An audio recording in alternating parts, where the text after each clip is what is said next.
Hello everyone, welcome back to our channel Dana Vlogs, and today our topic is how to maintain our eyebrows properly, either it is in a home or salon.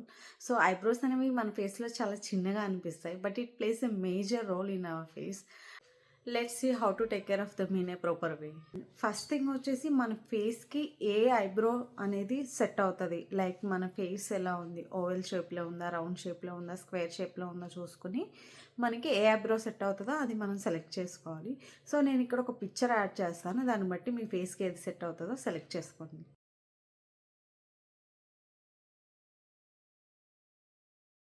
And second వచ్చేసి మనం రెగ్యులర్గా trim చేసుకుంటూ ఉండాలండి.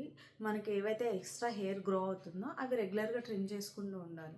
So మనకి ఐబ్రోలో మనకి hair అనేది ఏది grow అయింది అనేది ఎలా తెలుస్తుంది అని అంటే, సో ఇలాంటి బ్రష్ ఒకటి ఉంటుందండి, ఇది ఐబ్రో బ్రష్ అంటారు. ఒకవేళ ఉంటే ఓకే, లేదు అని అంటే మనం హ్యాండ్తో అన్నా కానీ మనకి ఎక్స్ట్రాస్ అనేవి తెలుస్తాయి.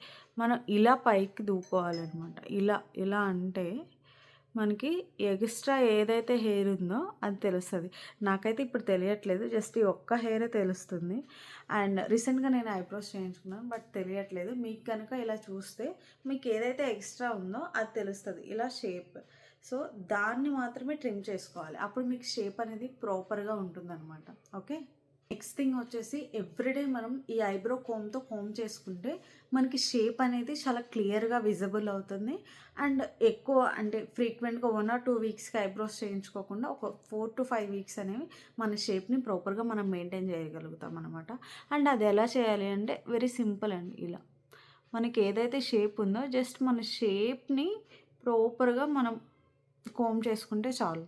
ఓకే, నెక్స్ట్ థింగ్ వచ్చేసి అప్లై న్యాచురల్ ఆయిల్స్ అండి, like coconut oil, almond oil, castor oil, ఏదైనా న్యాచురల్ ఆయిల్స్ని మన ఐబ్రోకి అప్లై చేసి వాటిని జస్ట్ జెంటిల్గా మసాజ్ చేసాము అని అంటే మన హెయిర్ అనేది థిక్గా ఉంటుంది, గ్రోత్ బాగుంటుంది, అండ్ ఐబ్రోస్ కూడా చాలా బాగుంటాయి. Coming to the cleaning, so మనం ఏదైనా వీక్లీ వన్స్ ఆర్ ట్వైస్ ఏదైనా జెంటిల్ స్క్రబ్తో, లైక్ ఇంట్లో ఉండేవి బియ్యపు పిండి, ఒకవేళ మీరు ఇంట్లో చేసుకుంటే, even if it is in a salons, light mild స్క్రబ్తో మనం కనుక ఇలా స్క్రబ్ చేసుకున్నాము అనుకోండి ఐబ్రోస్కి, అక్కడ ఏదైతే డెడ్ స్కిన్ క్రియేట్ అవుతుందో అది అనేది రిమూవ్ అవుతుంది, మనకి హెయిర్ గ్రోత్ అనేది చాలా బాగుంటుంది, అండ్ షేప్ కూడా పర్ఫెక్ట్గా ఉంటుంది అనమాట.